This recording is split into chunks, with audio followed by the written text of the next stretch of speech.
never knew what she was capable of. She was rude to staff, she shouted at people, she was inappropriate with a male, she threw a book across the office and hit somebody with it. She tried to follow a male member of staff home. I was horrified. She just went completely crazy and started screaming at me. Very similar to the scene in episode 1 in Richard Gadd's show. Oh man! Every day I'd come into the office, the answer phone would be full of messages, all from her.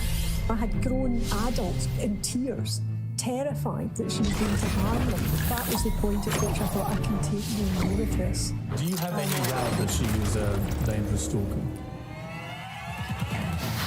When Richard Gadd's character in Baby Reindeer goes looking for evidence about his stalker Martha, he quickly finds news reports with chilling echoes of his own experiences. You know, this was the part in the show that I was mostly curious about, whether she had stalked somebody else prior, because this was a pretty big moment in the show. So to have the actual person come out on Piers Morgan is crazy. As with Fiona Harvey herself, it didn't take long for the real identity of the person at the heart of that story to become widespread public knowledge. Her name is Laura Ray, and as the apparently fictional headline suggests, she is a lawyer who claims that Fiona Harvey stalked and harassed her and her family many years before she ever met Gadd. I put those claims to Fiona Harvey during our interview. The Sun reported an interview with Laura Ray, who you've referenced, who accused you of inappropriate behaviour whilst you worked with her. She headhunted me from another firm because she needed someone to do employment law. And I'm pretty good at employment law, so... She said that she had to sack you days later because you were completely incapable of behaving yourself. I walked. Her staff were really, really rude to me. She then said that following you leaving, obviously very quickly, that you then harassed her. Mrs. Ray said she was so frightened she issued workers at her firm with personal alarms.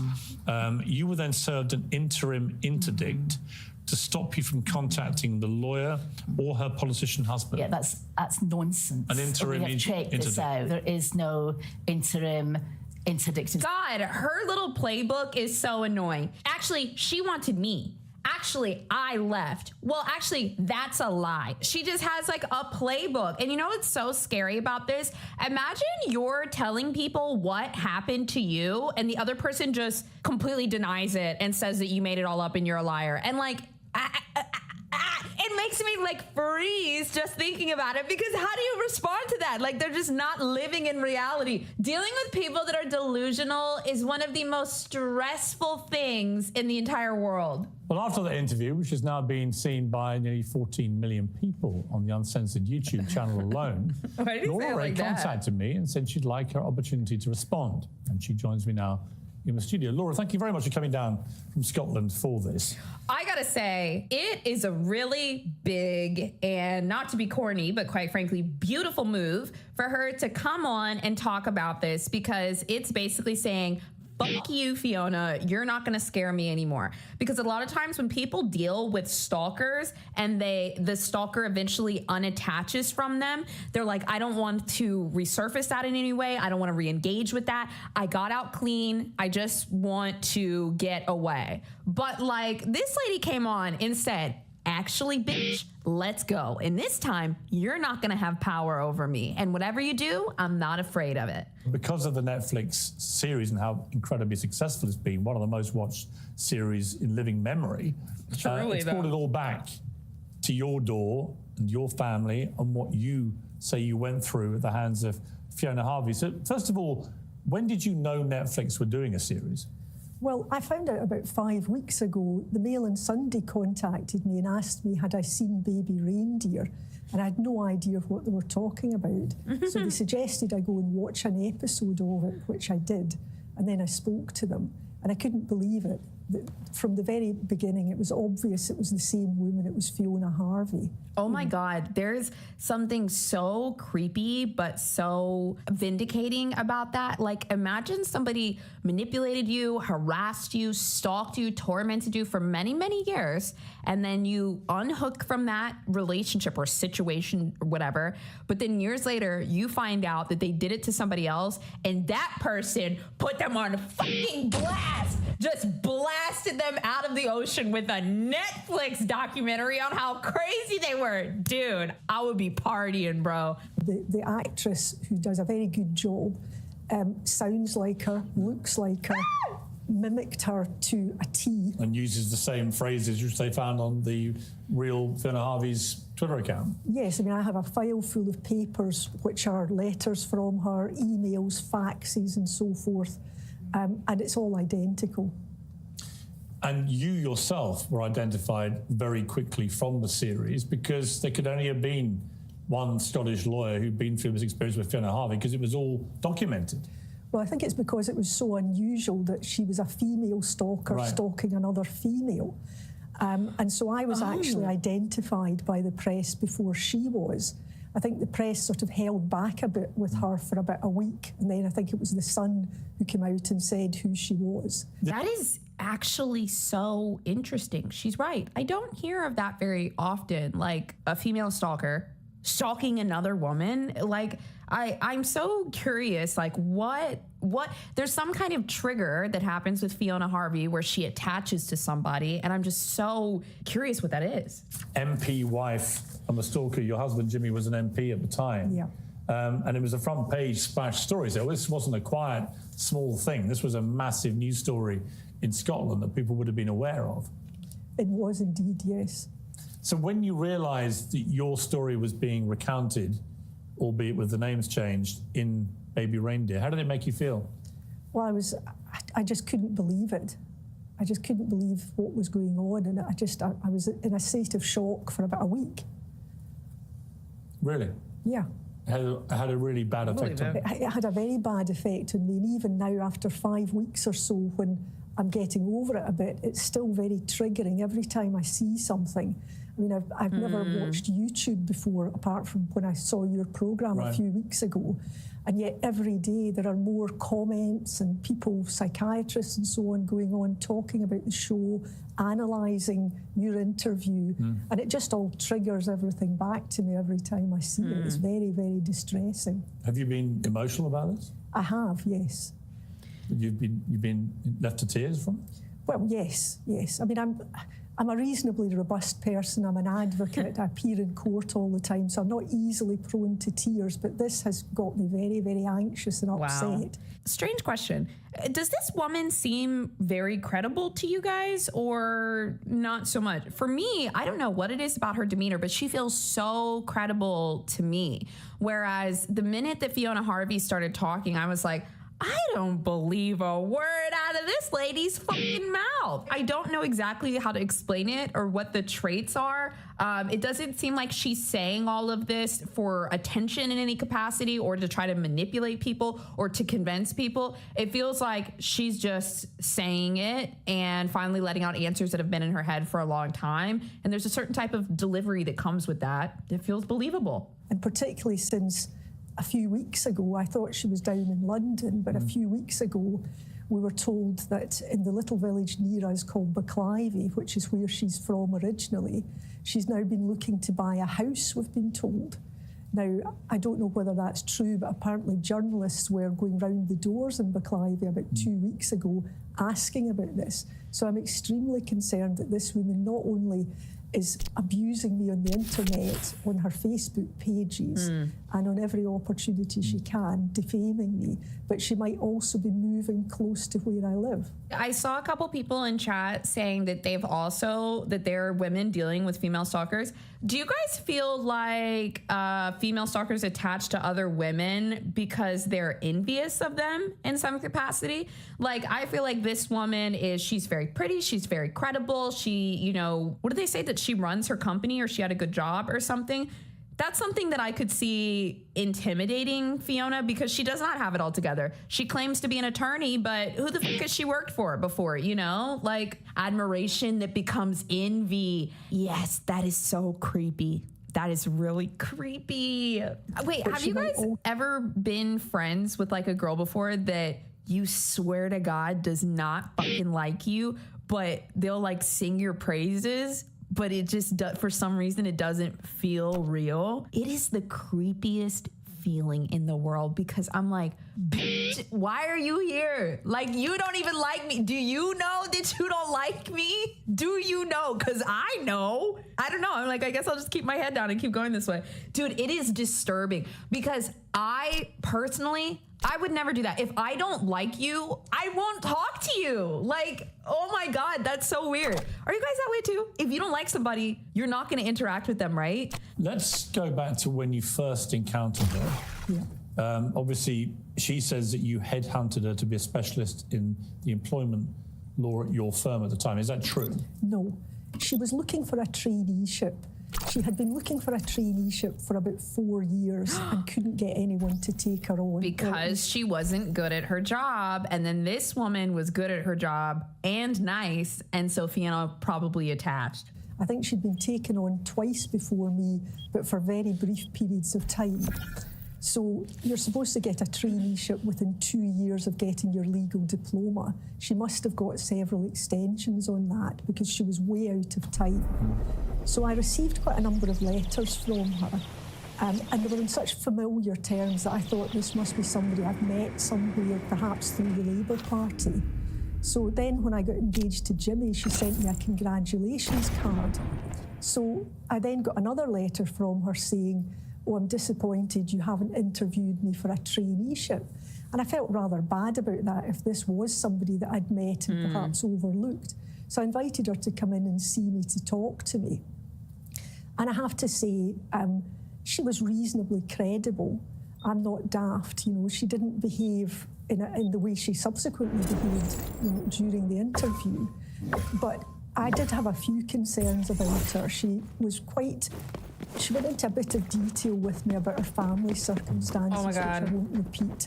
But she made me feel very sorry for her. Wow, that is so courteous of her. Although Fiona Harvey allegedly has stalked and harassed her and her family for years, she still won't trash her and, you know, put out her private family details that she told her in confidence. That's what type of person she is. She said, "I've never had anyone give Classy, me a chance. so classy. Would you please help me out here, no money, etc." So I said, okay.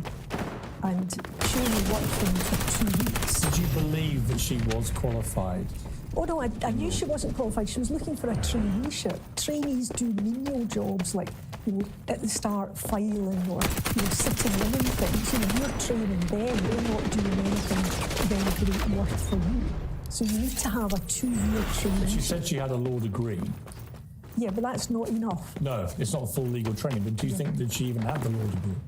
I think she had the law degree because in my file of papers I do have a copy of something from the Law Society where it does state that she's got a law degree. So I believe she has a law degree, and I believe that some years later she got the diploma in law, which you're required to have in Scotland. Okay, dude, oh my God. I'm gonna say something crazy right now. I'm gonna say something absolutely crazy. And now, I need you guys to know, this is coming from a person that's been to a lot of therapy, okay? And this is gonna be a very, very brash statement.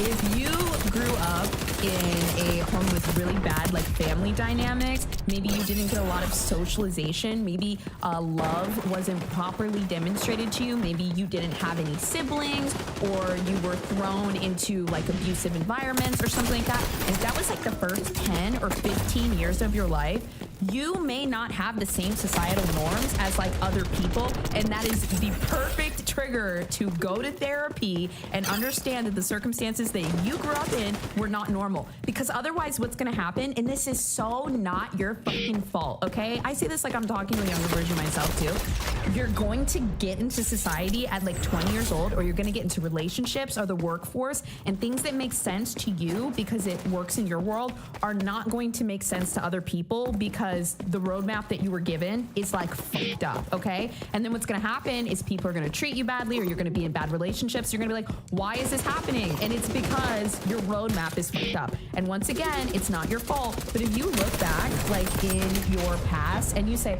oh, you know, I was neglected when I was a kid, or I wasn't, you know, properly demonstrated a good relationship between my parents, or, you know, my sibling was fucking slapping me or something like that. That shit is not normal, and you might need somebody to help you comb through all the bad stuff that happened to you, because otherwise you're gonna like go through society with trauma brain and like do weird shit it to people, and then you're not going to understand why bad stuff keeps happening to you. So once again, I know that's so brash, but it's not your fault. But if you feel like bad stuff happened to you, you should like talk to somebody about it, because bro, that's what happened to me like through my 20s. Like my roadmap was all fucked up, and I was like, why is this always happening to me? And I got a lot of help, and not only do I feel so much better, a lot of things that didn't make sense to me when I was younger make a lot of sense right now. So anyways, Fiona needed some help.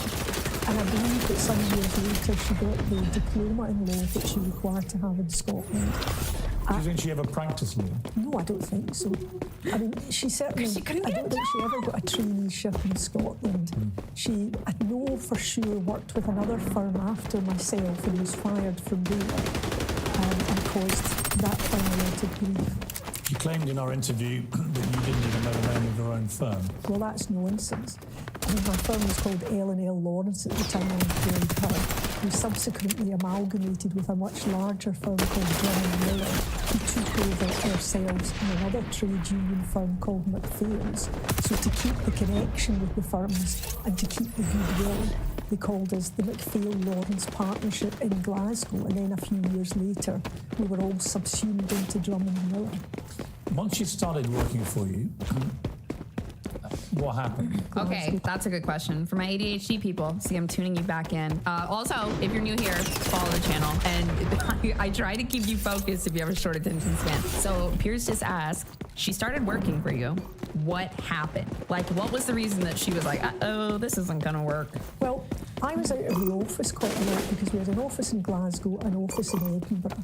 So she was put onto a desk where what she had to do was jot down details of anyone phoning on our accident hotline. Now, this was the days before the internet. So we had a special phone number, a free phone number. Members of the public could phone if they wanted advice about an accident. So all she had to do was to write down the name and address of the people, take some basic details, and then get a solicitor to phone them. She wouldn't have been capable of giving advice because she had no experience. Right. She'd never done it. It was a job. Yeah, pretty much. So she was basically working a desk job. Her job was to answer phones. That's it. A trainee solicitor's not quite a clerk, but I mean, they're a very junior member of your staff. I meant kind of office clerk. Okay, I'm so sorry. How unstable do you have to be to have your entire degree get to like your third possible job and like they cannot trust you to answer the phone? Bro, wait, one in the chat if you think you can handle manning the phones of a law office that's not very busy. Like, give me one. Also, you can be a 2, okay? You can be a 2. I'm a pretty strong 1 here. I could do this in my sleep. Okay, we got a couple 2s. Also, okay, you know what? The people that have phone anxiety, I forgot that. You guys don't count, okay? I feel like Fiona was picking up this phone confidently. She probably loves talking on the phone. Y'all know that. She left, what, 5,000 voicemails? Okay, that wouldn't be y'all. She was probably picking up this phone and cussing people out. Let's be for real. Let's be honest. She was very much trained solicitor role, so you know she was there to learn from us rather than the other way around. And how did she do? She was dreadful. I mean, I wasn't there all the time, but essentially she was rude to staff. She shouted at people. She was inappropriate with a male member of staff. She tried to follow a male member of staff home. I mean, all sorts of things happened. She threw a book across the office and hit somebody with it. But on the hotline, she was heard to be saying to people, oh, you don't want to come here. I'll give you the name of another firm of solicitors. So we were paying all this money for this premium rated hotline, and she was giving the details of our competitors to individuals. And did you try and have it out with her? Oh, she hated them. She was a mole. She probably was having a bad day at the office, didn't like this lady, and then started giving out the competitors' numbers to customers. Yeah, that's crazy. Well, I did. I mean, the first thing that had happened was on day one, she came into my cashier demanding that the cashier give her a sub. And our cashier, Caroline, said to her, I'm sorry, but you don't do that. You need to wait till the end of the month. And a couple of days later, she came into my office, burst through the door, very upset and kind of angry. And I said, what is it? And she said, well, there's a man downstairs who won't leave. I owe him money. And I thought, goodness, somebody sitting in my reception, anybody else who's waiting there will think I owe this man money. So I said to her, well, what's this all about? And she said, well, I owe him for a car repair. And she said, so I need a sub. And I said, well, I'm disappointed you keep asking for subs because we've told you we're not going to do that. I said, how much is it? She said, £250. And she said she'd borrowed the money from her auntie, but when she went into the envelope, there wasn't enough money in it. And she said she had no money to live till the end of the month. So I said to her, I'll tell you what I'll do. I'll give you £250 out of my own personal money. Go and pay the man and then come up and talk to me. Oh my God, so she loaned her money. to me. I said, keep the other £250 to keep yourself going. I said, she then started to tell me about various financial problems she had, which I won't go into. You know what? I've also noticed this too. If somebody is starting to develop an unhealthy obsession with you and they're jealous of you, if you're nice to them, it makes it worse. And I don't know why. It's like they get mad that you're kind on top of like having something else that you want. I've seen this happen before with my other friends too. And it's like when they're nice to these types of people, because I'm sorry, I don't keep these bitches around. If you don't like me, like we're done. All right. Well, I'll nip that in the bud real quick. But I've seen it happen where like my friends will continue to be nice to these types of girls and then they latch on further and they get mad about it. They do. I also feel like these people often switch between loving you and hating you. And so it's like this intense connection that's always love, hate, love, hate, love, hate, love, hate. And sometimes you don't even know when they're switching to hate or when they're switching to love. And that's why it's so intense to them. And they also get addicted to it too, because they're addicted to the highs and lows of loving you and hating you. And it's so scary when somebody gets attached to you like this. And then you don't have that same connection because you don't love, hate them. You're just like, yeah, I like this person. They're fine. And they're over there, ding dong, ding dong, ding dong. Ding, ding, dong, sing, ding, ding, dong. I think male stalkers are like that too. I went down, I spoke to her bank about a week later, smoothed everything out for her. And when I came back to the office, she started saying to me, oh, I've been on the phone all afternoon to the Law Society to find out what will happen if I go bankrupt. I said, well, Fiona, if you want to be a solicitor or ever be in a partnership, that's not the way to go. So anyway, I made a suggestion to her that she might want to sell the old car that she had, which had been the cause of the bill for the breakdown. And at that, she just went completely crazy and started screaming at me. Very similar to the scene in episode 1 in Richard Gadd's show. What was she screaming? Don't you speak to me like that. And she did the same thing with a couple of other members of staff. One of my conveyancing staff was trying to show her how to do some kind of clause in a conveyance. And she started shouting the same thing. I mean, don't you say that to me. Don't speak to me like that. But in a very loud and aggressive tone.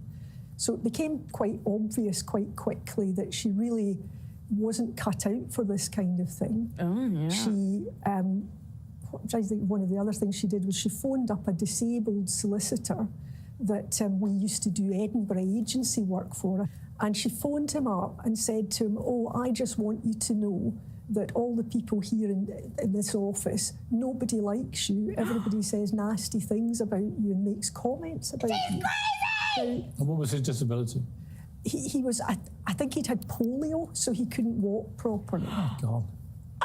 She called a man with polio and said everyone doesn't like you. You have to be sick. You have to be unwell. Raise your hand if you're mentally ill, but you would just simply not do that, okay? Like, this goes beyond a diagnosis to me. This is just like a nasty f***ing person. That's so bad. I just can't imagine being the guy on the other end of receiving that call. That breaks my heart. No, it was nasty stuff. She grabbed a phone from one of my members of staff who was on trying to explain something to a client who obviously was giving him some difficulty, and she then started shouting abuse down the phone at the client. So there was a whole number of these incidents, and I had spent a few days in London. I was on the executive of the Association of Personal Injury Lawyers, and I think it was one of their meetings I was at and doing other things in London, seeing clients. And I came back to the office sort of this week, the end of the second week, so there'd been a few incidents I was aware of. By the time I got back, there was more and more being reported to me. Staff members in tears because of the way she'd spoken to them. So I got her into the office and I said, look, this is not on. I put some of the stuff to her. I asked her about the phone line and she said, no, I didn't do that, I didn't do that. And then she says, oh, well, yes, I did, but I thought it was the right thing to do. So I just said, well, I don't think, you're cut out for here. So oh my God. I said to her, I'm afraid that... And it's so scary having to fire these people. Very, very scary. I paid her for the month. She'd only been there 2 weeks and obviously had done nothing apart from cause complete havoc. And then she said, I'm not leaving. I'm going to phone the Law Society, I'm not leaving. And she then started shouting and screaming, running around the office.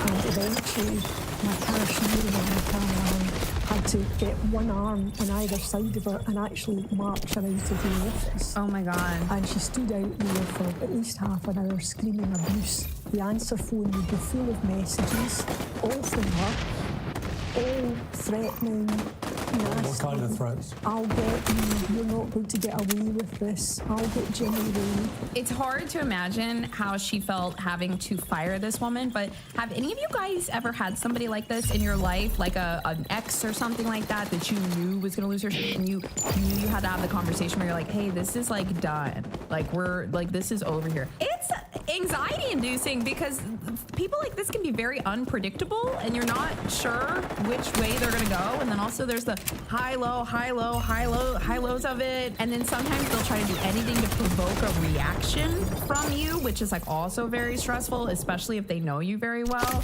And she knew this lady for 2 weeks. But the way it was said was in a very threatening manner. And how many was she leaving on a daily basis? Well, the answer phone would be filled up. How many was that? Nothing. I'm not sure of any messages, but she would rant on. It would take probably about an hour's worth of call. Every day?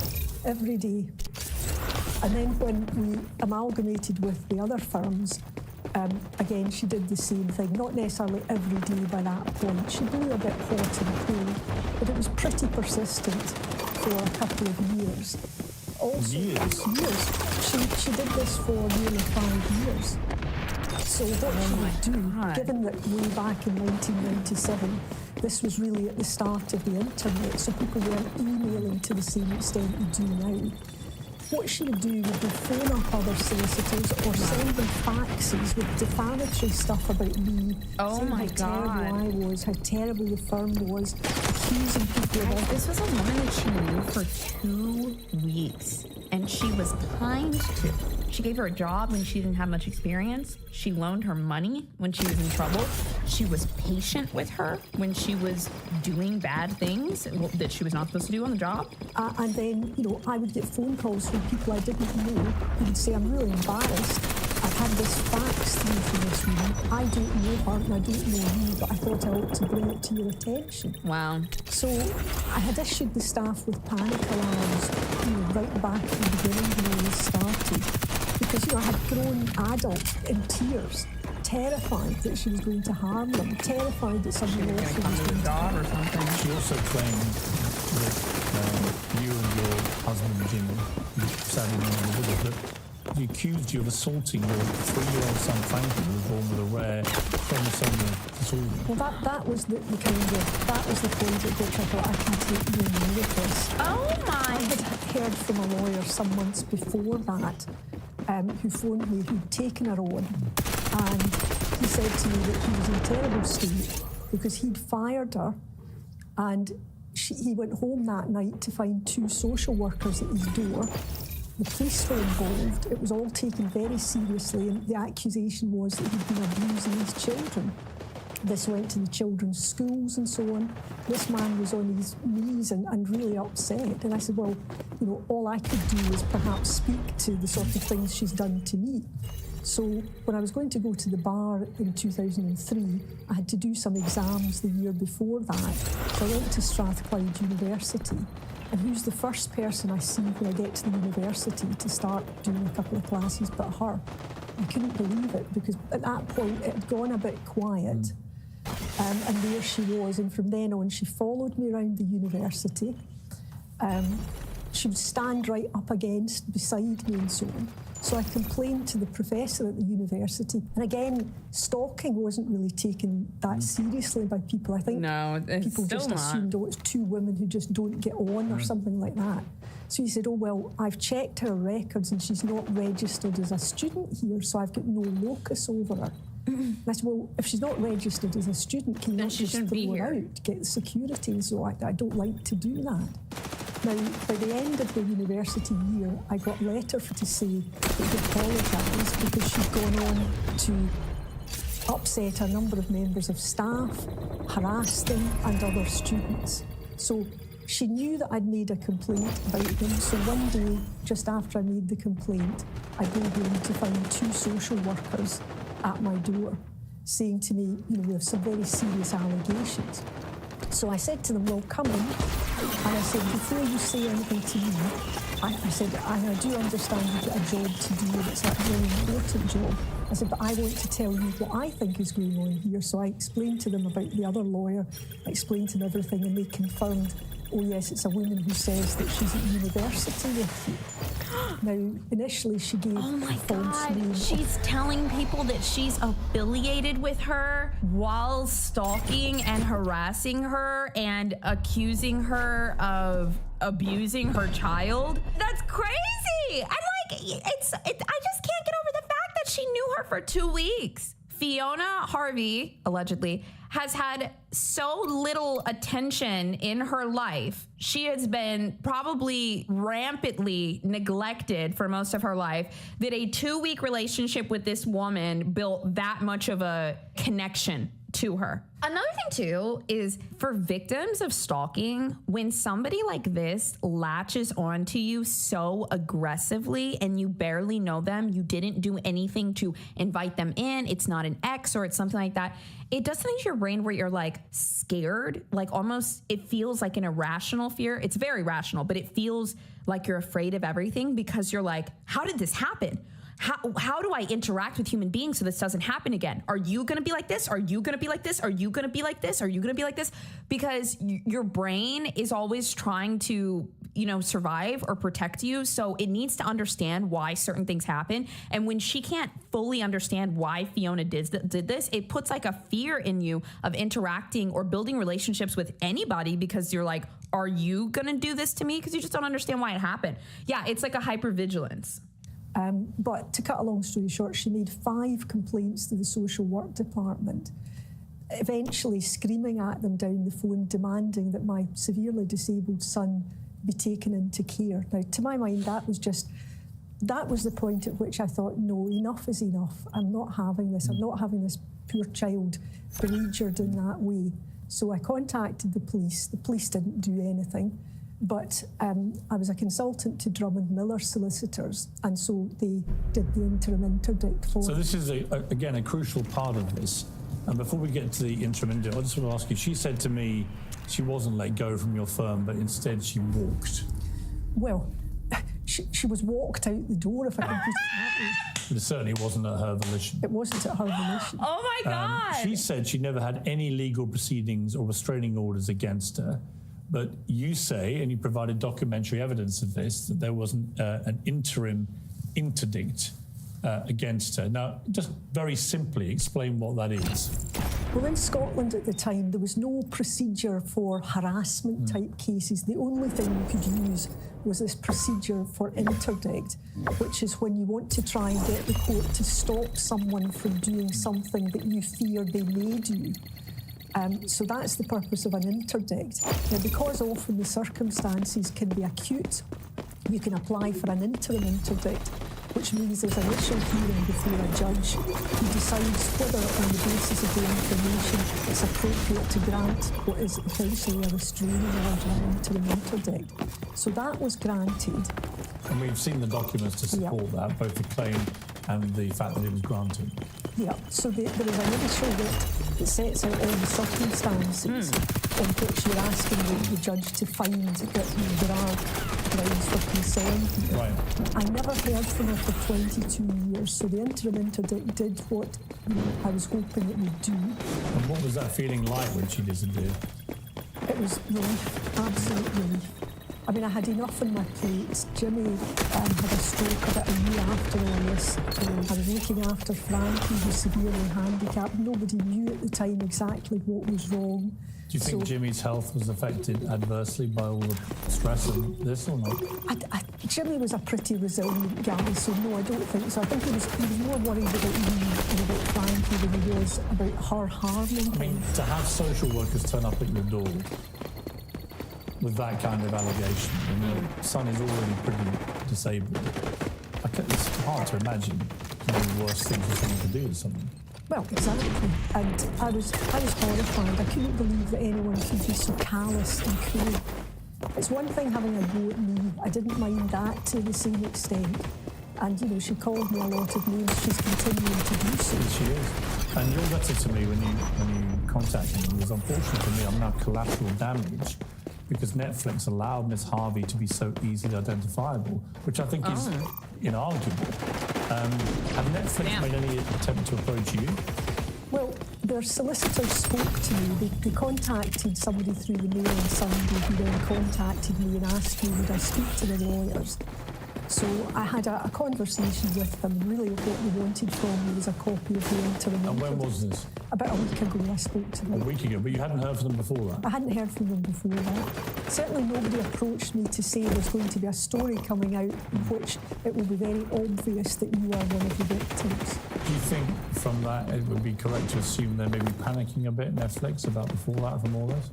Well, I really don't know. I can't speak. I don't think Netflix is panicking at all. It was a big series for them, and every video is just like more publicity. I don't think they're freaking out. The other thing I think is probably really stressful for Laura is that, I think the human brain can only process but so much. Everything that she went through, for me, my brain would just stop and say, we can recognize this timeline of events, but there is no way that this is ever going to make any sense, why this happened, why this is a piece of my life. We're just going to tap out. Personally, I think the human brain can only take but so much at once. Well, I suppose they've got to show that what they have done is materially true or substantially true. Was what they put in Baby Reindeer materially true about you? Yes. Well, in the sense that there was a character who was a mother, there was nothing of that in them. But the thrust of it, which was that she was sacked from a law firm and turned on her boss, that's true. Yeah. That somebody in it was a barrister. I'm now a barrister, so I think that's where that bit comes from. And the bit about the sick stalker targeting the deaf child is absolutely clearly a reference taken along with everything else. No question, that's straight from the story. Have you ever met Richard Gant?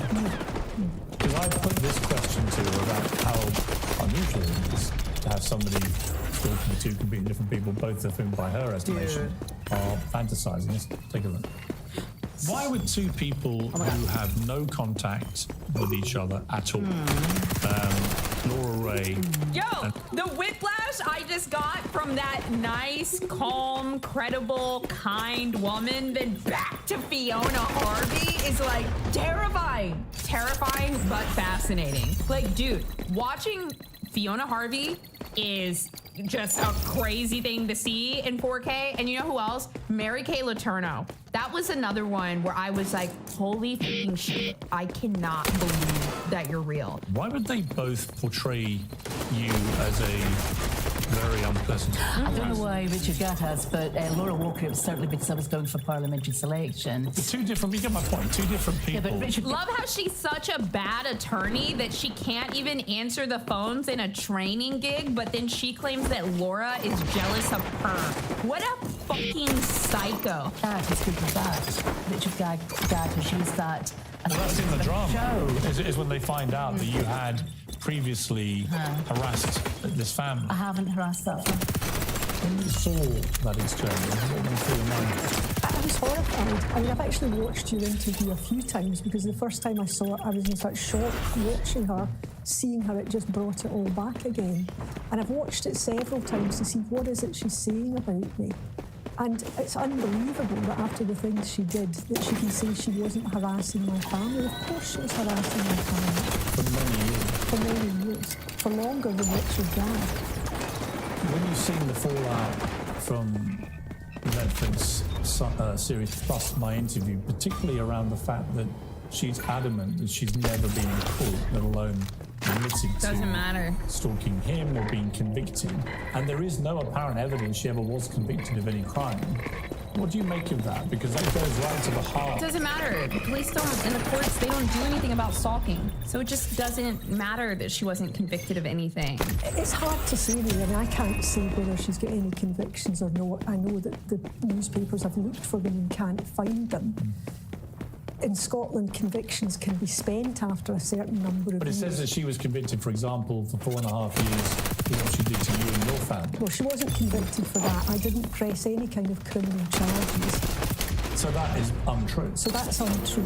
I mean, again, back to Netflix's duty of care, they're making it very easy for both Fiona Harvey and you to be quickly identified, and yet a material fact that she was sent to prison for 4.5 years for harassing you and your family, like it appears the same thing Richard Gadd is saying about what happened to him, but neither of those things may be true.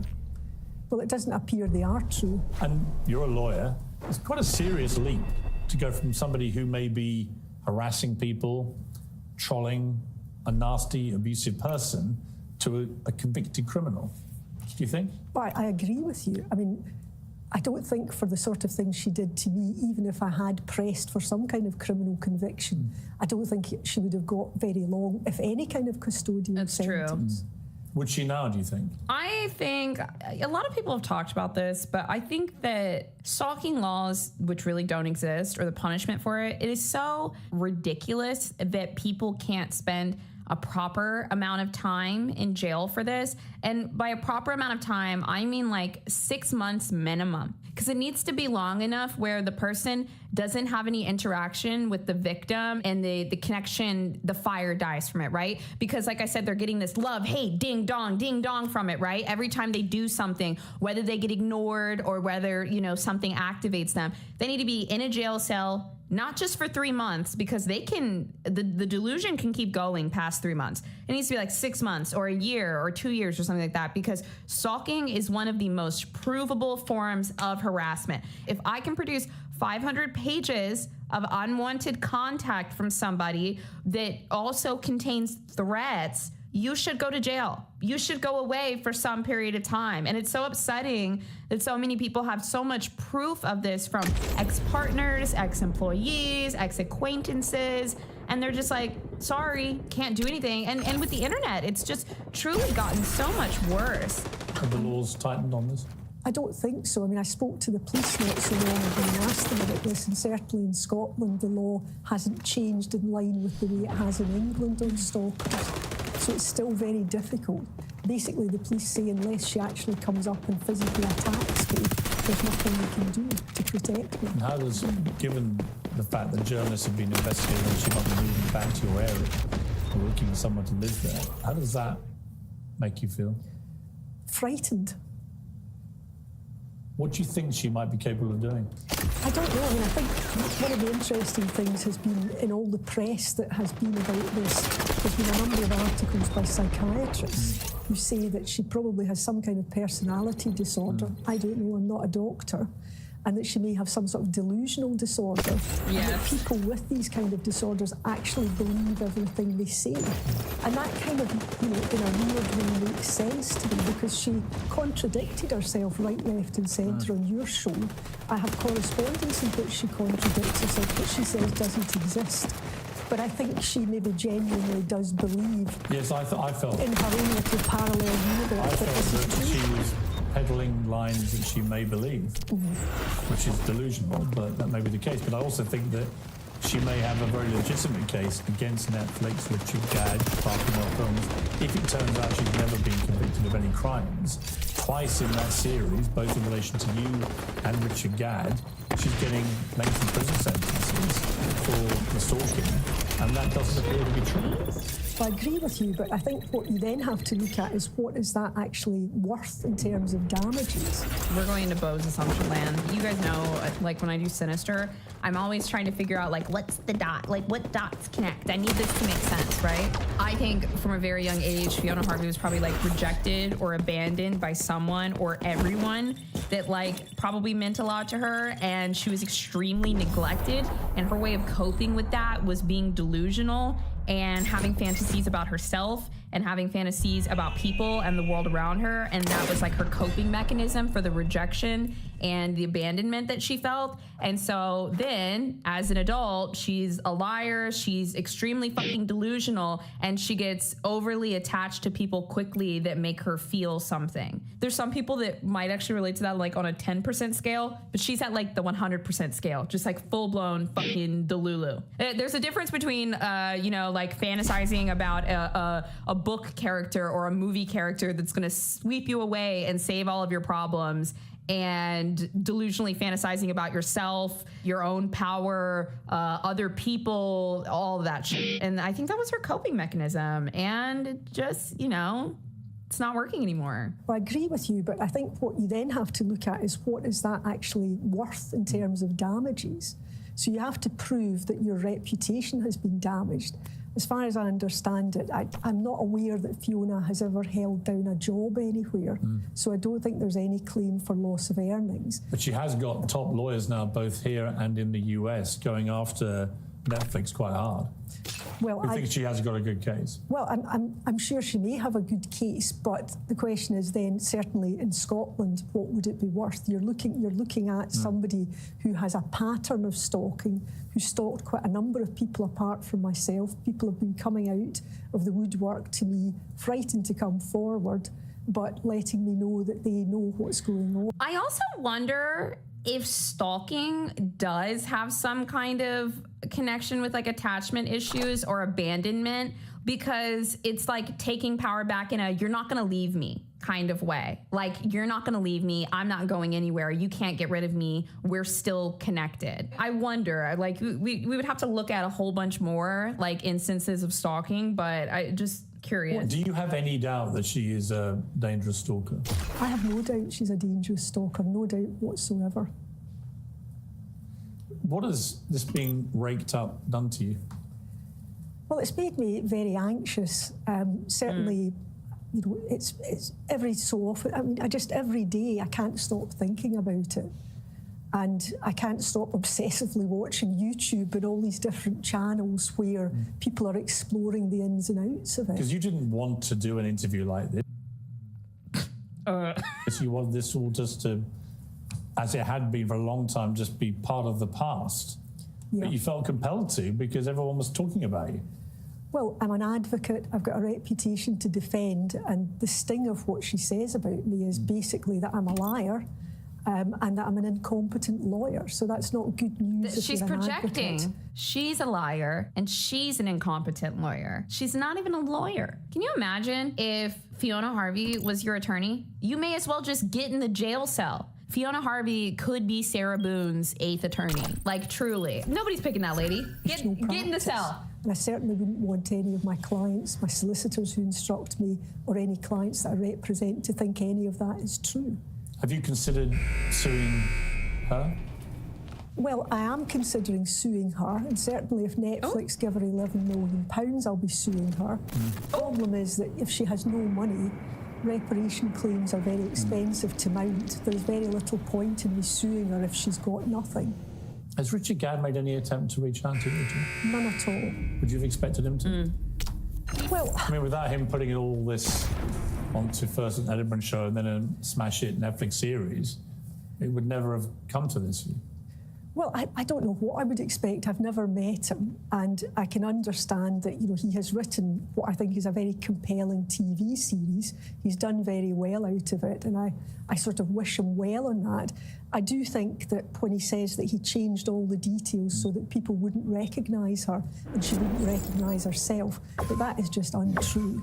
I mean, he could easily have made her somebody who didn't look like Fiona Harvey, who was, say, an accountant Just or a changed the doctor. story completely. I mean, one of the Netflix chief executives, he's the Netflix policy chief. He went into the UK Parliament several weeks ago and he said this. Baby Reindeer is an extraordinary story, and it is obviously a true story of the horrific abuse that the writer and protagonist Richard Gadd suffered at the hands of a convicted stalker. We did take every reasonable precaution in disguising the real-life identities of the people involved in that story. Your response to that? I disagree completely with what he says. That's just not the case. Do you feel better for doing an interview about this? I do. I have to say it has made me feel much better because I feel I've got my point of view across and I can now just try and Taking your put this power to back a bed little. and ignore it. Have you been getting an adverse reaction from people? Well, my colleagues and friends obviously not, and my colleagues at the bar have been very supportive. But certainly online I've had adverse comments. There is now a Fiona Harvey support group who are...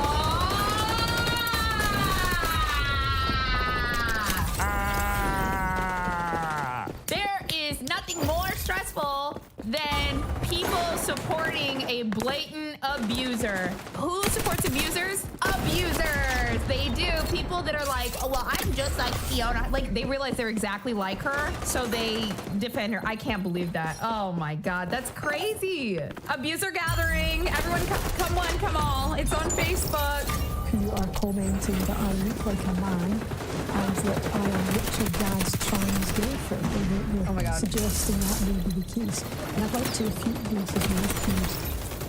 Do you think she's capable of violence against you? Is that what worries you? Well, that is what worries me, yes. I don't know what... Abusers love defending other abusers. And then what do they use? Abusive tactics. So I don't know what she's capable of. But if somebody threatens to kill you on several occasions just because they may have personality disorders doesn't mean that they won't actually try and do it. I think she might, or is capable of that. Well, I seem to have been her major obsession over all these years. You know what Fiona would say to that? I'm not obsessed with her. She's obsessed with me. Depending on how you looked at things, that she maybe sees me as some sort of enemy and that maybe feels compelled to do something to harm me further. Do you have a message for her if she's listening? Well, I think my message would be, I think you need to get some help. I think you need to get psychiatric help as soon as possible. Yep. And I think you need to get off Facebook and stop sending emails and so on to people because you will do yourself no favours if you are going to sue Netflix. Now, this is interesting. I do not think that Fiona Harvey has the energy at her old age to harass Richard Gadd, Laura, and go to war with Netflix. I think she's gonna break down because people like this, they focus on one person and they're in complete control. They dominate them with fear and it's fun for them. I do not think that battling these three people is gonna be fun for Fiona. I think she picked a battle that's a little too big for her. I think she's gonna get exhausted. I think she's gonna burn out and I'm gonna watch it. I can't wait to see. Hopeful. Very hopeful.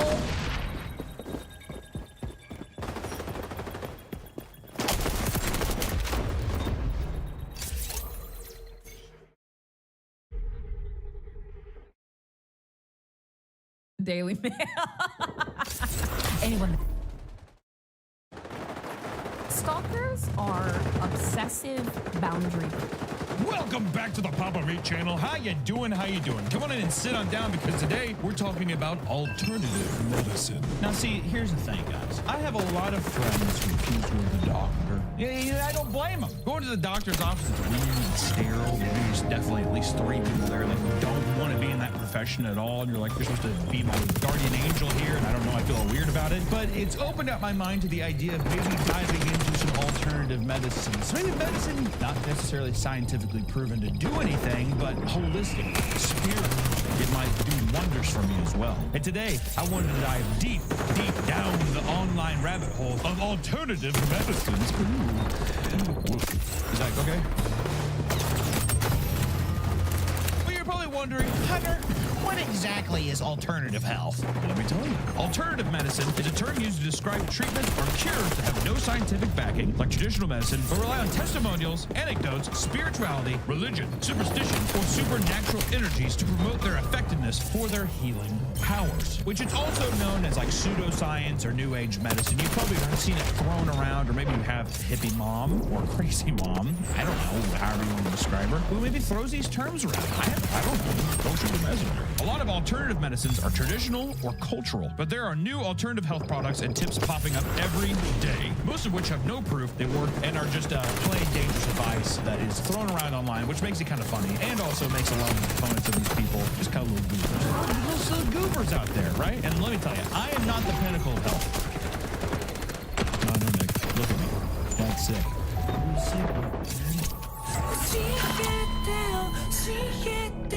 I wish I got a crown, man, so bad. I really wish I could. Try yawning. People say yawning, or what's the thing, the tongue thing? Put your tongue in the roof of your mouth. Isn't that what Natalie Portman does or whatever?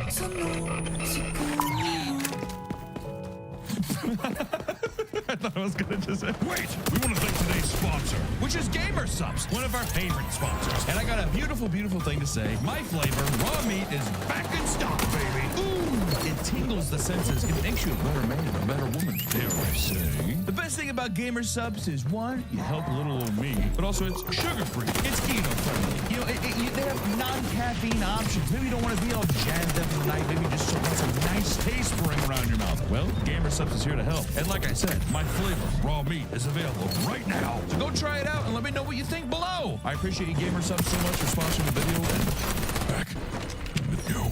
Which, because alternative medicine is a new way of thinking, people are also very susceptible to getting in information because they don't trust big government hospitals where people spend a lot of money, like the biggest scam on earth, which is health insurance. The deductible I have on my health insurance makes me want to jump off a bridge. And then I would be in even more trouble for the damage I did from jumping off the bridge. I'd be paying even more out of pocket, Dick. So now you have people like alternative medicine gurus, those people selling kinds of products and practices on online courses or weird medicines. Would you put Liver King a bit in alternative health? Oh, he's on the list. Oh. Yeah, a little spoiler. But it just leads people, you get like people like the Andy Elliots, you know. Is Shannon Blake back on this list? Yeah. Damn right she does. Pop back on this sometime. Alternative medicine gurus prey on the fears people have of modern medicine and doctors by providing them with an alternative to having go to the doctor. So people who don't want to go to the hospital, people who don't like doing these kinds of things, they get their health advice on Instagram. They know better than the doctor. Because they do know better than doctors, because maybe a guy has a cool tribal tattoo. Maybe he's a skinny old guy and you're like, he's really old, he's fat, look how skinny and how healthy he is. He's gotta know something. And I don't want to say that all of these people are bad. Probably the majority of them are just giving like healthier lifestyle tips, right? I don't think everyone who believes in alternative medicine is a fucking monster or anything. We will be going into some people who are a little newbie. We're also going to be talking about some people who are just doing better practices, but maybe they're just kind of fun.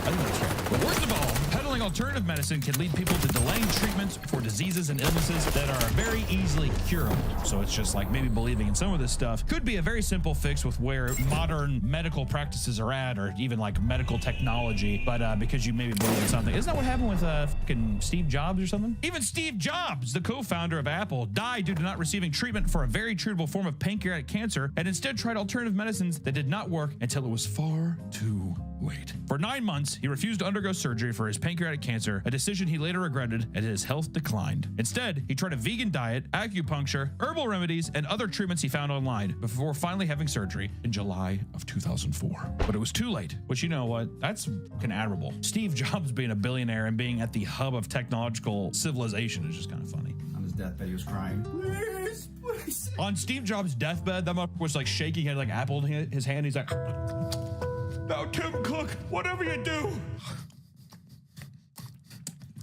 She goes, Oh, this is so good. God damn it, that's good. He says, don't make another color of the iPhone. And I loved how that was like a huge practice of his forever. And as soon as that bitch died, Tim Cook's just like, we're going to do the whole goddamn rainbow. Because he's gay. Is he? Now that we know what alternative medicine is and health gurus and all that kind of stuff, we can actually start diving into them, which I want to dive into my favorite one first. Perineum sun exposure, or more commonly known as butthole sunning, which is fun. I'm not flexible enough. This is why I'm in hot yoga right now, dude. I see people doing this kind of stuff with their back, you know, just also that rock would be hot. I bet you that person's back is scorched right now. Can you imagine that? There are several versions of this, including Yanni, your vagina, and ball sack sunning, but they all follow the same basic principle. You lay on the ground on your back like a baby with your legs in the air, and you spread your asshole so it can be sunburned like a banana chip. Every time I see banana chips, I always want to eat one of them, but then I look at it, it looks like an asshole, and I'm like, do a little scratch and stuff. I'm like, They claim that because your asshole doesn't get as much sun as the rest of your body, spreading it towards the sun for only 30 seconds is like the equivalent of giving yourself 8 hours worth of sun exposure and vitamin D.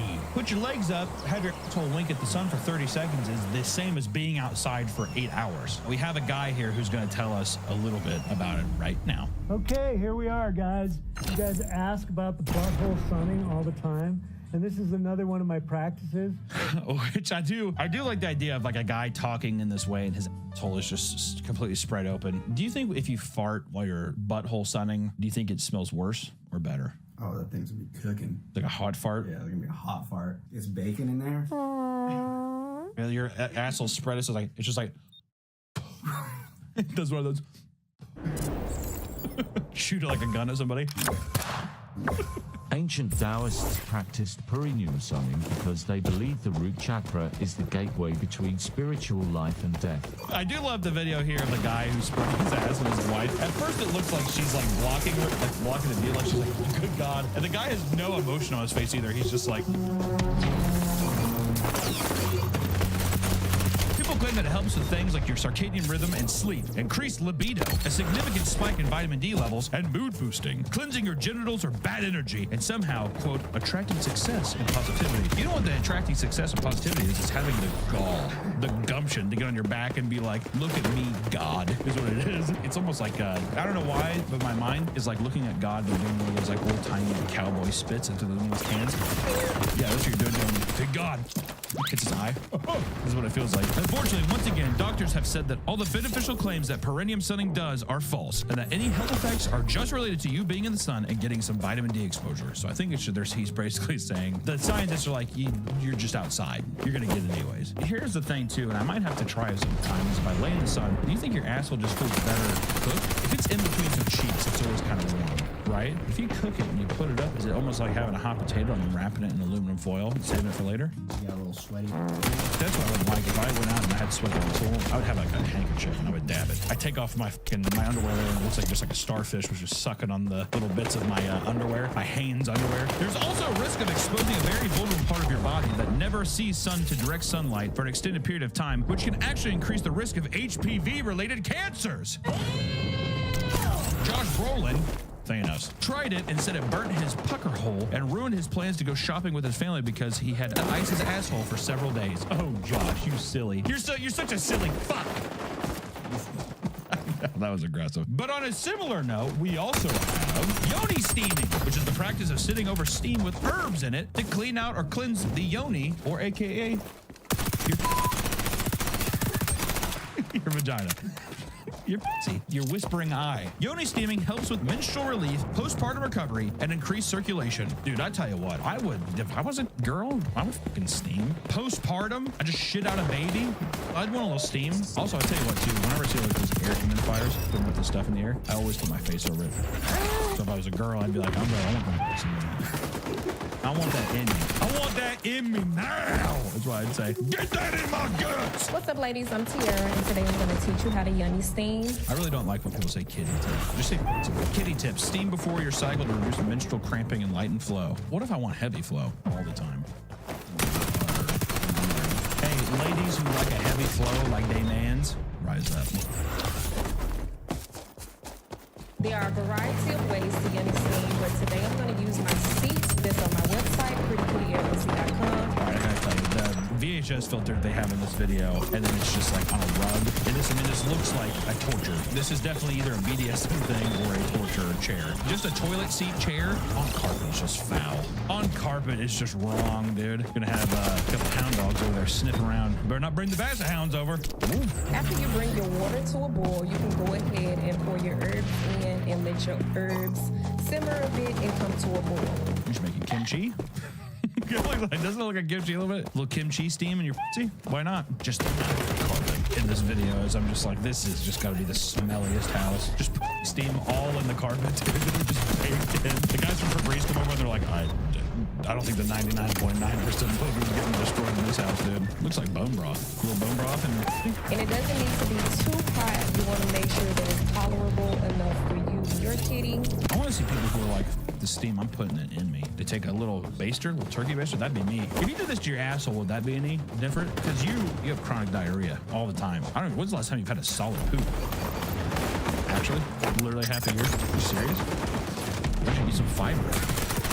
Right? Wouldn't that get your shit a bit thicker? Fiber makes it. Oh, loosens it. I don't know. Fact check. Yeah, no wonder your issue. But there's also the yoni egg. Another yoni treatment being peddled is the use of something called a yoni egg. Is it yoni or yanni? I kind of like yanni. I think it's Laurel. I like yanni though. We're gonna say yanni, which is just a rock you shove up your cooter. I also like cooter. I prefer cooter over kitty. If I'm being honest, I just don't like kitty. They are believed to enhance sensuality, strength, and healing. They are made of various crystals like clear quartz, rose quartz, and jade. Each crystal has its own specific use. They are used to strengthen the pelvic floor muscle, increase natural lubrication, and increase sensation during intercourse. Natural lubrication, that that means. I don't either. But some of the cons of the yoni egg is that sometimes you can risk infection and painful sex. That's what they say. If you're pregnant, do not use it. I say if you're pregnant, you gotta use a yoni egg as soon as you can, all times, every time. You're supposed to walk around with a yoni egg in you? No, you're like lay down and like, there's a video of a girl saying your body needs to accept it. Don't force it in. What videos did you watch for this video, dude? I think it's the 4 basic yoni egg. You downloaded it for this video to watch? Yeah, she does it on TikTok. Also, she like puts it in. It kind of looks like a butt plug. My dad had some of these. My dad had a bunch of yoni eggs, but they're strung together, and they're just in his sockets. I don't know why. Maybe my dad probably has something. It's not. Yeah. When it's in, you can start with some powdered rocks. Inhale to lift your egg and rock your pubic bone up. Dude, I wish I had just a cougar, dude. Well, if I had my yoni egg, it would be like a dinosaur egg. I'd be like, all my gutty works falling out with it too. I don't feel particularly good. We could cut that out of here. Which, if you are wanting designer yoni eggs, luckily Gwyneth Paltrow with her company Goop sells yoni eggs for $66. Which I found a better deal. You can get a 3-pack for $77. You can get a 3-pack for $77 from where?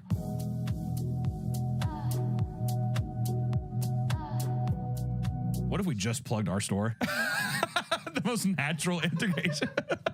But Gwyneth Paltrow's company was fined $145,000 for false claims that it was good for you and that it did anything. In court, they said it didn't. So I don't know what I'm supposed to tell you. I still advocate the yoni eggs though. Gynecologists and doctors tell people not to use them because they can be dangerous and can actually damage pelvic muscles, which is the opposite of what they're claiming to strengthen. They're saying, oh, put some eggs up your yoni. Hey, put some eggs up in your kitty. Meow. I also read somewhere that like if you have vagina-itis, don't use a yoni egg.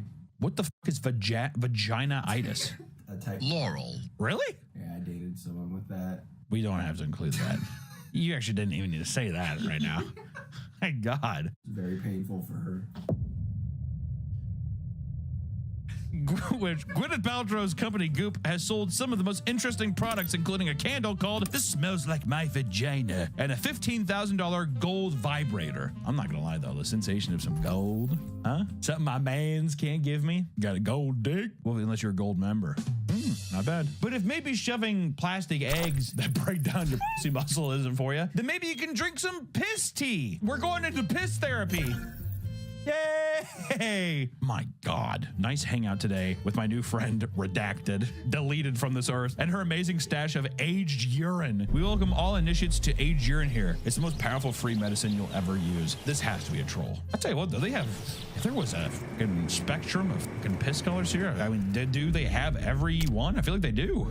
Yellow. There's even some clear one. I wish my piss was so dehydrated that it was almost black. Ever heard of maple syrup urine? Maple syrup urine? No. That's a disease people have where they'll pee out maple syrup thickness and color. Well, I don't think it'd be pleasant. As much as I'd want it to be pleasant, though. Especially, like, imagine you know it's coming. You're like, oh my God, wait, no, I have the maple syrup pee. Could you imagine aging that, though? Oh, dude. The divine butter, as they call it. Oh, dude. Give me some of that. The claim is that you are reabsorbing all the vitamins and minerals lost when you pee them out. But research shows that those vitamins and minerals are just so minimal that just taking a vitamin would be healthier. Who would have thought? Instead of drinking your piss, just take maybe a Flintstones gummy. I don't know what I'm supposed to tell you, dude. I got guys just like, just think about all of the gold we're wasting here. There's a guy who would eat his diarrhea and drink his piss on YouTube. Online. I don't know if it was on YouTube, but it was disgusting. Matt showed me one. Rat Watson. Yeah, bad in game theory. Can you get more vitamins by drinking your pee? It's just a theory. Also to note, urine is a waste that the body just filters out. So you're already getting all the good. This is literal waste. Anybody who's get you in to drink pee for health benefits, you. Miss the good stuff, though. Yeah, well, what's fucked up is I'm thinking of the show Gold Rush, and it's like whenever their machine breaks, they let all the gold get off top of it. So it's like, how do you know your body's optimally absorbing the vitamins, Nick? It's like double filtration. You pissed it out your tiny pee hole. And here are some of the proposed benefits of drinking urine. Detoxification? What does that mean? What the hell does that even mean? Are you a mutant? Are you going up to fucking Chernobyl victims and giving them urine? What the hell are you talking about, Nick? What is detoxification? Like, you know, if you drink, like, plum juice. Oh, what are you talking about? If you drink plum juice, what is toxified, dude? I want to know. It's releasing the toxins. Releasing the toxins in your body. That does not seem right. I don't know if I agree. All right, immune system booster? Maybe. Well, probably because it's like you're drinking something so horrible for you, your body's working overtime. And they're like, we need more men. We need more men. And healing properties. On the list, it just says healing properties. They're like, wait, there are some healing properties. We're not going to tell you which ones, but there are ways to heal yourself from drinking piss, so just let you know. Skin health. Dude, drinking urine is going to make your skin brighter. You're going to glow from drinking it. No. You're going to glow yellow. It's like jaundice. Maybe it speeds up the process of jaundice. You're all yellowy, huh? Why this guy practices urine therapy. Even the way he drank at the beginning does not make me think that it's... If a guy is advocating for it, by now you should be used to the taste of piss. Also, that has to be Gold Peak sort of teeth. That is rancid. That is brown. Look at this.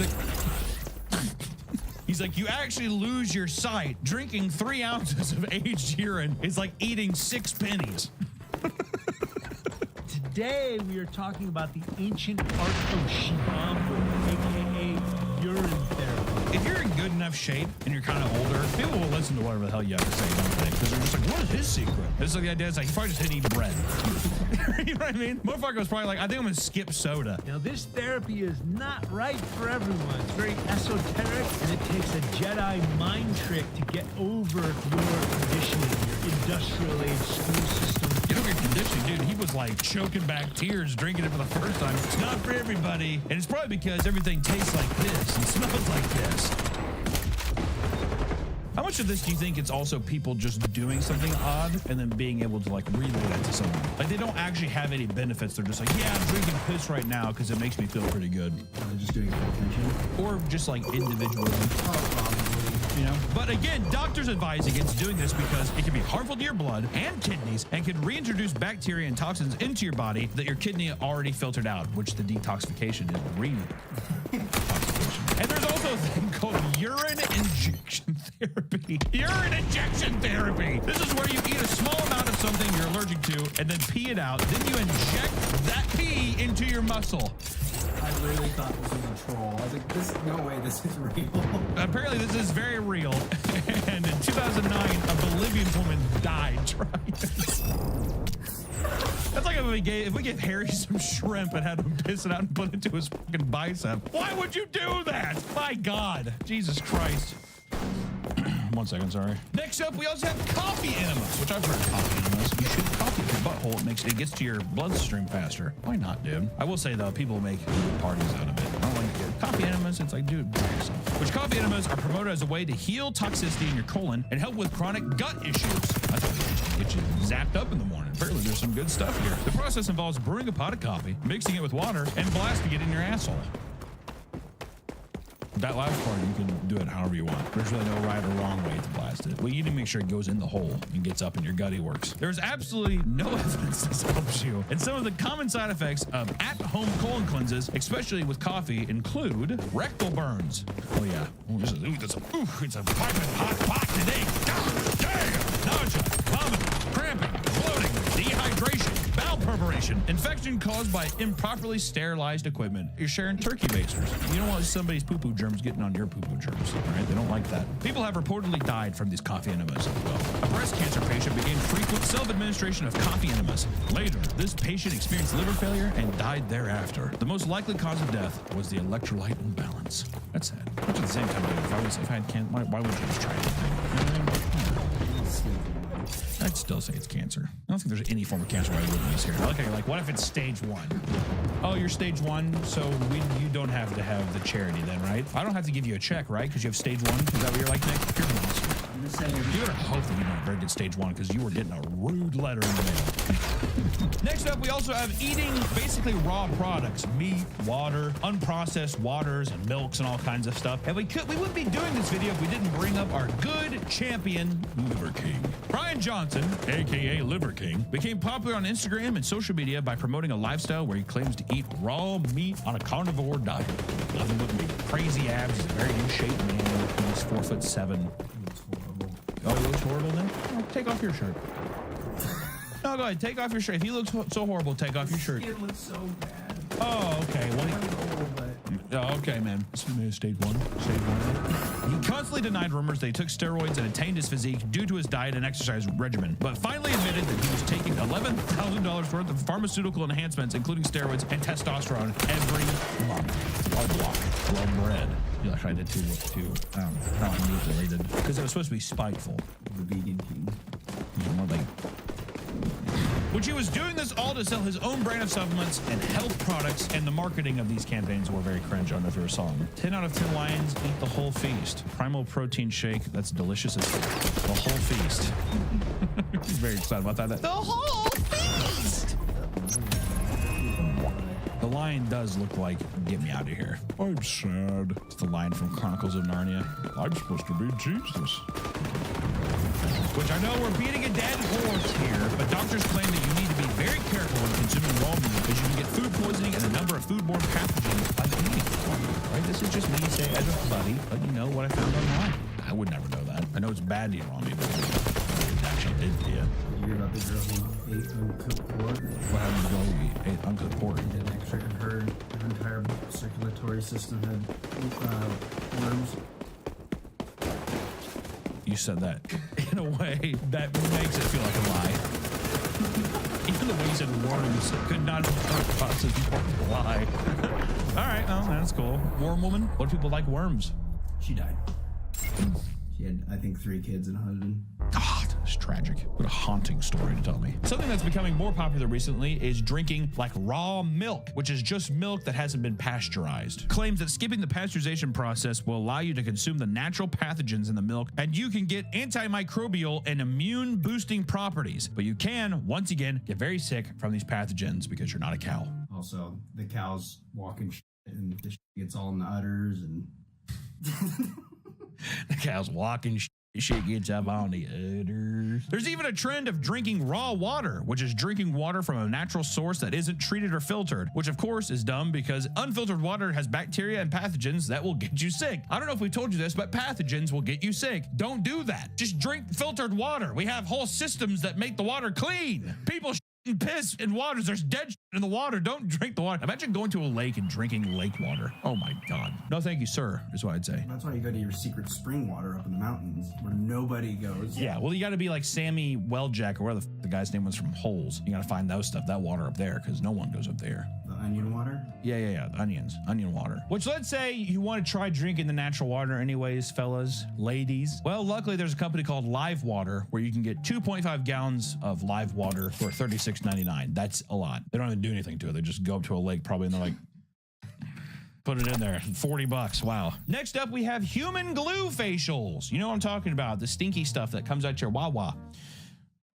Probably skip this one. Which human glue facials are exactly what they sound like. Where's this going, dude? Which is rubbing human glue on your face as a natural facial remedy that can apparently moisturize and build collagen production. Women getting a facial using salmon cum. Doesn't have to be human, baby. It could be, you people are putting animal glue It's on. easier to get the animal stuff. I was gonna say horse glue, but that's just glue. Unfortunate. There's no evidence that it does any of that. And the worst part is that you can actually have allergic reactions, give yourself acne, or even get an STD on your face. From glue? No. I buy black market glue. Why? Anybody. You're a guy though. Why wouldn't you just use your own glue? Well, that's gross. I don't want to glue myself. I don't think you glue yourself. I think you just probably... Which maybe we want to get out of the physical realm of weird health practices, right? Why don't we go to the brain? Mental health. Didn't think I would be so bold, did you? Well, I'm an advocate for mental health. All right. Better help ad right here. You can do things called rage retreats if you have a lot of inner anger, right? Maybe a lot of different things going on. You can go to a rage retreat and spend $4,000 yelling with other women. Sounds like my wife's book club. This is a ceremony in which participants scream and beat large sticks on the ground in the woods. Participants are encouraged to think of people and experiences that have wronged them and to scream and swing the sticks for at least 20 minutes or until their arms give out, which for me would be a lot shorter. Give me a 3 minutes. 3 good minutes of screaming and whacking something, I'd be toast. You kidding me? My fat ass, I'd be winded immediately. My screams too after a while, I'd be like... Hey, you know, there's nothing wrong with going in these retreats and doing this kind of thing. I just think it's kind of funny. Going on top of the mountain and slamming sticks around like a fucking caveman and screaming into the void, you know? But sometimes, yeah, if it's good for you, then I say do it. If you got $4,000 lying around, that's what you want to spend it on, I don't give a... Do what you want. All I'm saying is I would buy a sick race car bed. Why don't they sell a golf race car bed, That's a revelation. You have a race car bed? Race car. So at first we did have a single cab car. Now we got a driver and a passenger seat in the bed there. I'm pretty excited. But you know, this helps to release anger and just to get out some pent up emotions. But you could also just work out or go to a boxing class or something like that. But you know, if you want to spend money and go up to a mountain to scream, do that too, dude. I don't go to a gym. I will be soon when I do my body transformation video. And by the end of the year, oh, you look so good. And you know, I'm gonna say I did. I'm on top of the mountain. I screamed. I took $4 grand. I lit on fire. And I like, ah! And I threw it out like that. Have you seen the throwing ice? Yeah. Oh, okay. Yeah, the ice tub one's good too. I put that in there like... Yeah, dude, some people want to throw ice in a bath. Good problem, Nick. You know, you've really shown who you are through this video. If you really opened up Pandora's box, I hope you know that. There's a whole wave of hate coming for you, dude. You better watch your back. But there's also spiritual energy camps as well. Spiritual energy camps are another way to release emotions that promise to help heal your ailments through spiritual ways rather than conventional medicine. Sometimes you gotta ask me. I do. I talk to him sometimes. I say, hey God, put that beam down on my head. Yoga Prana Vidya offers a 2-week energy healing camp that claims to cure various cancers, diabetes, relationship issues, and hearing loss. The most tragic of all. What was kind of funny is YouTube had to put a warning saying AIDS can't be cured. YouTube AI, whatever, is just like, there is no cure for AIDS at this time. And yeah, fucking Yoga Prana Vidya is just like, yeah. The camp teaches you how to heal various factors of your life through the use of energy without touching your body. They also claim the patient went in with a wheelchair, but by the end of the camp, they were able to walk on their own. The religious people have been doing that forever, and I believe every single one of them. And you know, we have testimonies from these guys, right? This is heaven, and this is the only one place in the universe. I was living in a myth, and this is reality. Your healing started the moment you registered. definitely not paid actors or delusional or alcoholics. I don't know which one. Which I want to say meditation and breathing exercises. I used to meditate. I used to sit in the shower. I'm just going to sit there. I never did this. I know that people would see about this, but I just would sit. And think for a while. And then my ears were too loud. They scared me, so I stopped. I just like the idea of someone guy just being like, there's some bad people were talking back to me, so I cut that out. Which maybe you don't want to deal with the weird and piss stuff or spiritual stuff, so that we get into biohacking and technology. Biohacking is a loose term that involves optimizing your lifestyle and diet with the little changes that can make you a healthier person. Sounds great. Sounds good. Remember the vampire we talked about? That was cool. He's definitely biohacking. He's definitely biohacking, and he has olive oil, snake oil. I want to get a bottle of it. Some sweet potatoes. So I can start moving around. I had snake oil in my purse and stuff like that. Is alternative medicine Tums? Urine Tums? Yeah, my urine Tums that I have a bucket of Tums that I piss on and I eat them. It helps my heartburn and it gets rid of all the gutty work acid in my head. They'll only run you through one of like a morning routine of one of these biohackers. TikToker Primal Health Guy seems kind of normal at first, and then he says he'll sit outside and ice his balls. Then I'll sit outside or at the kitchen table while I ice my balls and do a face cold plunge. Already off to a good start. If any of my friends started telling me I've been regularly waking up early and icing my balls, I would just have so much respect. That's insane. That's like an ice bath. When people tell me they do ice baths now, I'm just like, way to follow the fucking trend, dude. Why don't you ice your balls? Just your balls, dude. Look real weird. Then he says he uses bidet and squatty potty before sitting in an infrared sauna suit, which I will be an advocate until my dying breath. A bidet should be in every house in America. If I was president, that'd be rule number one. Practice what you preach. Where's our bidet? We have a bidet. We just haven't hooked it up, Nick. Don't push me on this again, okay? We're gonna get it in when we get it in. My asshole is dirty. Don't worry, I know. I go in your bathroom after you. Let me tell you, I can tell that asshole's dirty. Good God. Don't want the water bill going up so high because I feel like you let that bidet ride, dude. There are also grinders. And I'm not talking about the homosexual dating app where you can elicit sex in public places with random men. If I was gay, I'd be on it. I just flashed my user for These grinders are people who enhance their bodies with do-it-yourself cybernetic devices or by introducing like one guy here is getting night vision.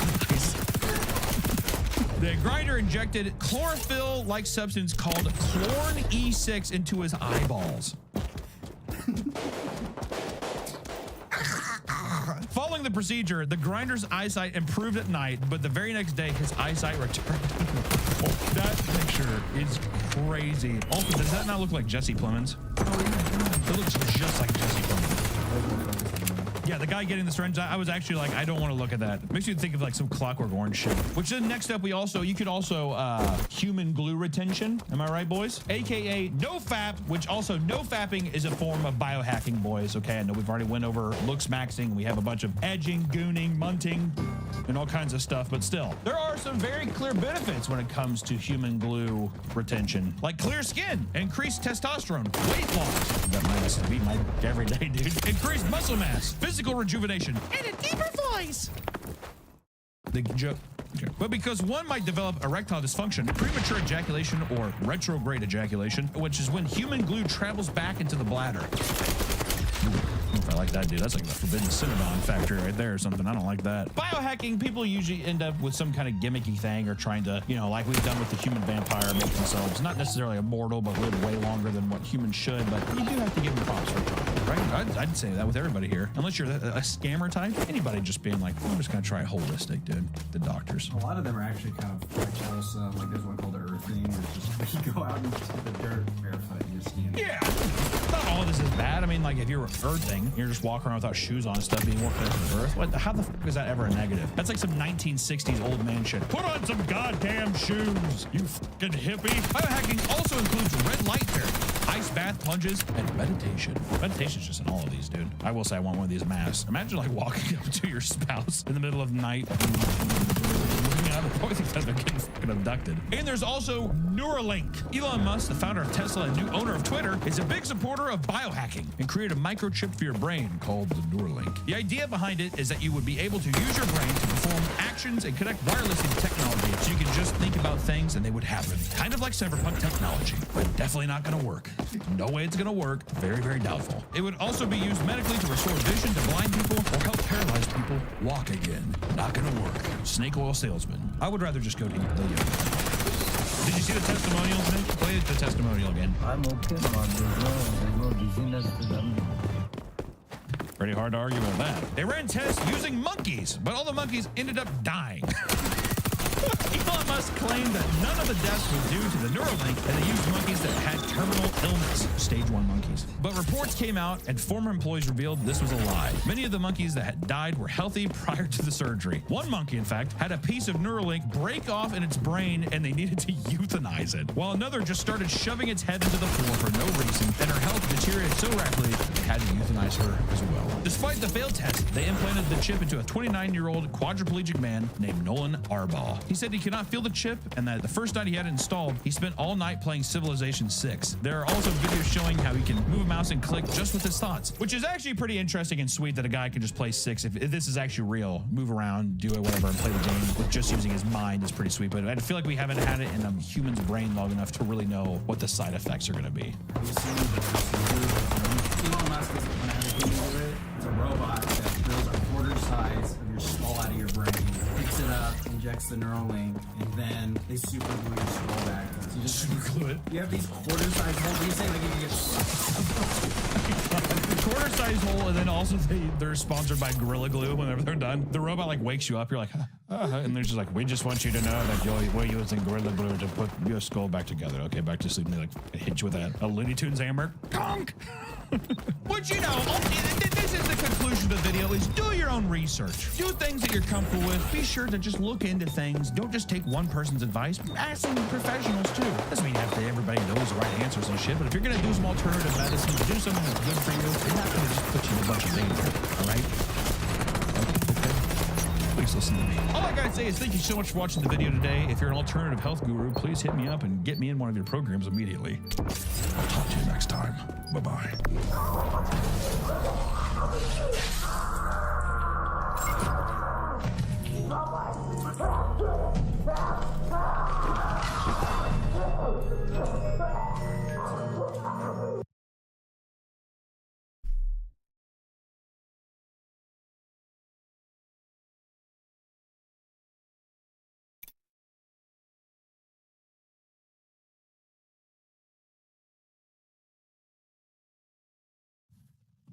Here's a new phrase. I've just taken on live today, but anyway, here's a new phrase.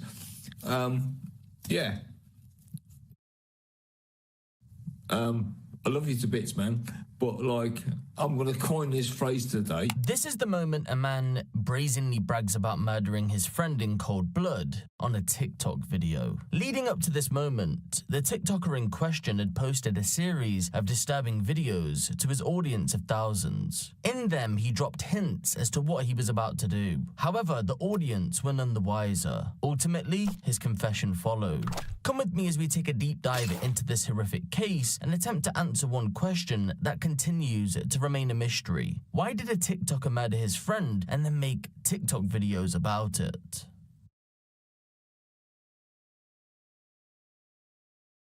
She used to work for me free of charge on my market stall, selling pillows, blankets, and bedding every Wednesday. I really appreciated her help and enjoyed her company. She was a bit lonely, I think, so helping me on the stall for a few hours every week got her out of the home and out meeting people. She was great with the public. I think it helped her mental health. This is how Robert Church would describe his friend, 68-year-old Sabrina Cooper, the niece of the famous magician and comedian Tommy Cooper. Sabrina had been known in her local area because of her family ties. The fact that she ran the Cooper's Magic Shop, a fancy dress, accessories and magic supply store on a high street in Eastbourne, England, and walked her dogs along that same high street.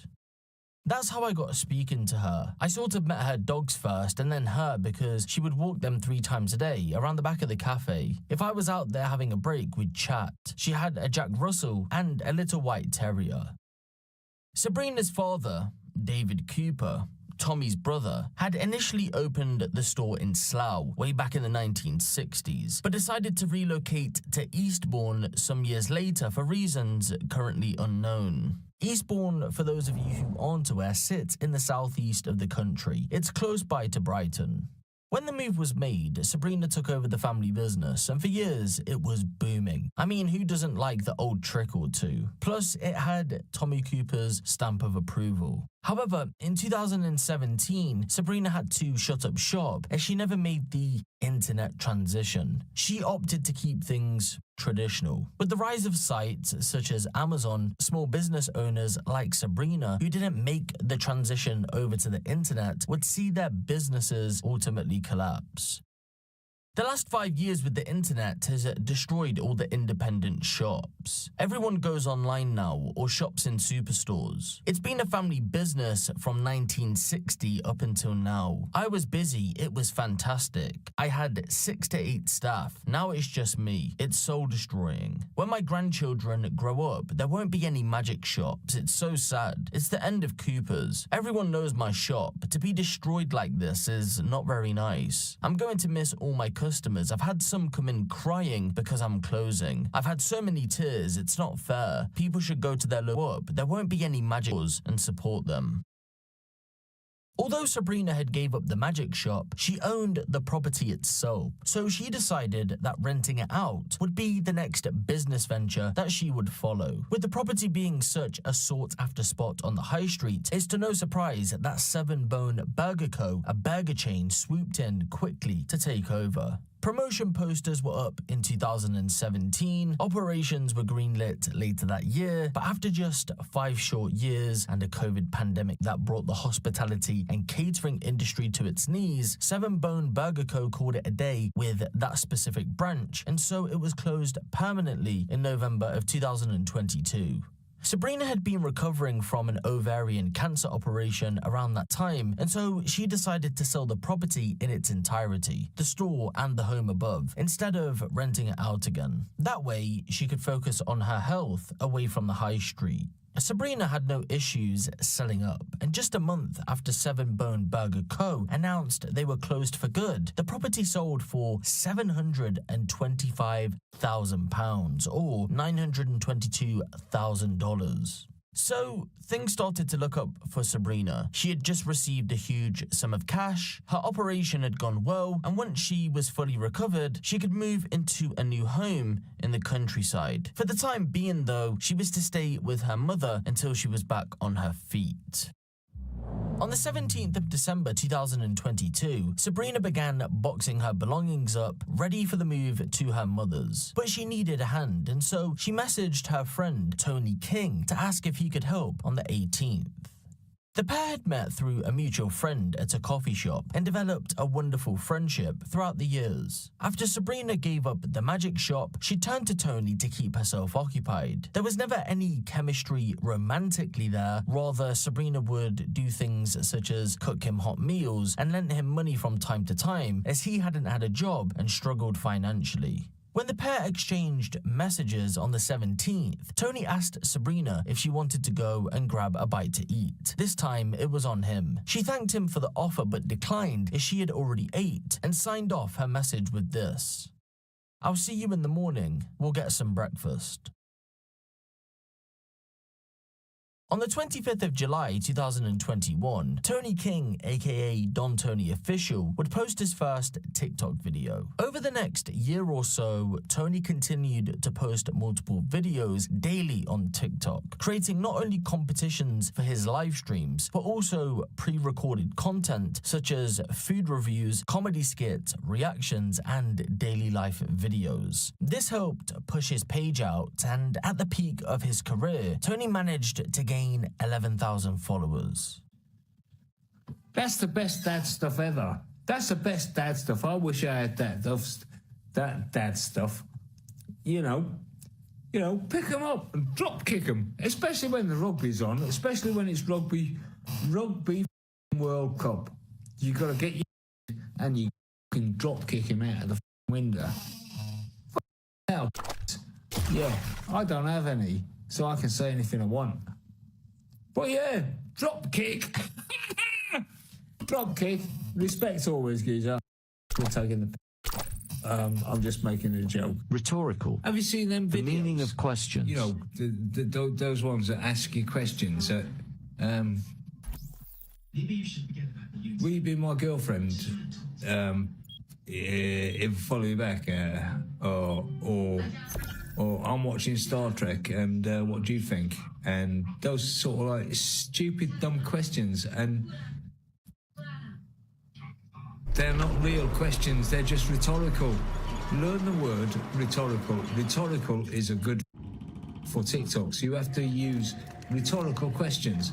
Stop being an idiot. Stop being a idiot and getting sucked up in them quiz questions and hanging on the words that people thinking that you actually think that like you, because nobody likes you. Well, I've got a visitor tonight, and this is my best friend in the world. He's my only friend in the world. His name's Matt, and I'd like you to meet him. Come on, Matt, come and say hello. He's a little bit shy. Matt, come on, Matt. Just a minute, let me go and get him. Come on, Matt, come on. I don't want to go. I don't want to go. Yeah, come on. I just want to introduce you. You're my best friend in the world, Matt. Oh, anyway, here he is. Say hello to Matt.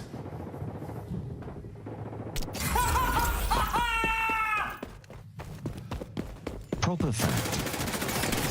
Did you know, if you are a young person and you think, I want to be a clown, how do I become a clown? Well, this is fact. If you want to become a clown, you must paint your face first, okay? It's your own design. Once you've got your painted face, get yourself an egg, paint the exact face on there of your design of your clown, submit that egg to the Clown Society. Nobody can use that face. That is owned by you. You become the clown of that. That's fact. Well, this is my first commercial, and I've got to advertise Pringles Piri Piri Chicken Flavour. Let's give them a go.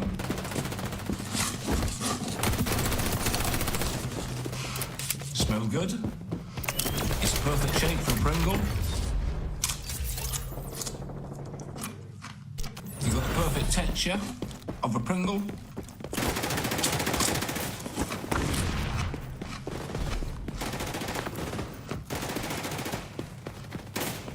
But the piri piri flavour, it tastes like, but you can live on it. So yeah, go out and buy some. Although Tony came across as a funny old man, that was all for the camera. The reality of the situation was that he was a bitter loner who was angry at the world.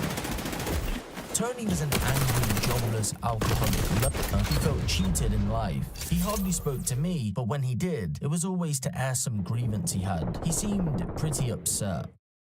Tony's backstory isn't known, so we don't know why he ended up the way he did. But believe it or not, he wasn't always like this, and at one point in his life, he was actually making a sizable income. According to one report, Tony had received a 10-year jail sentence in 2008 for importing classic drugs into the United Kingdom. So yeah, he was probably making quite a lot of money doing that. The name Don Tony Official definitely makes more sense now.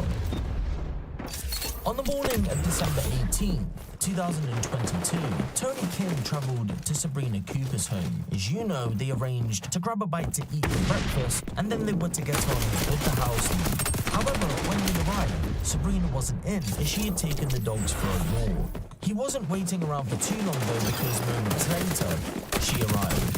What happened next caught Sabrina by surprise. Tony became aggressive and told her to get in the house, and so they quickly walked inside.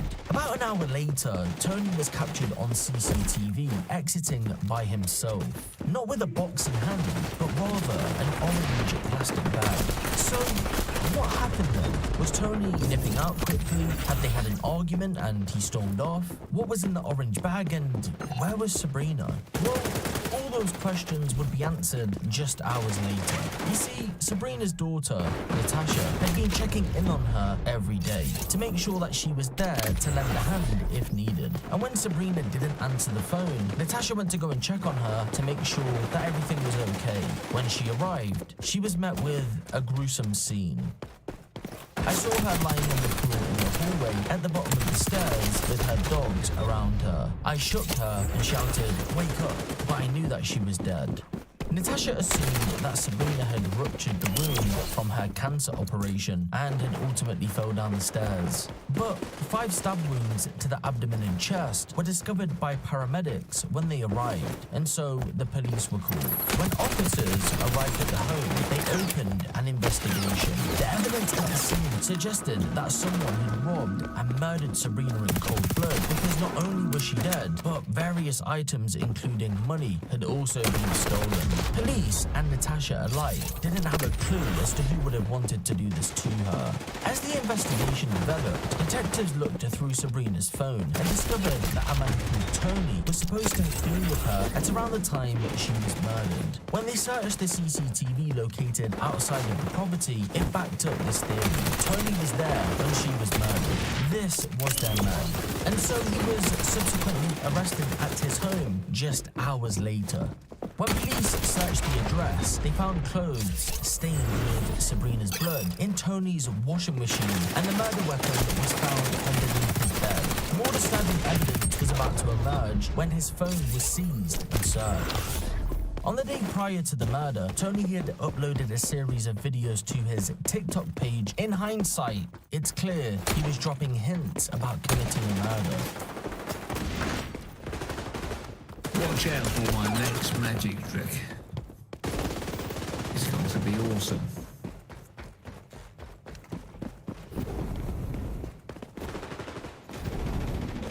After the murder had taken place, Tony recorded himself confessing to the murder. This wasn't posted to TikTok, but was saved to his TikTok drafts.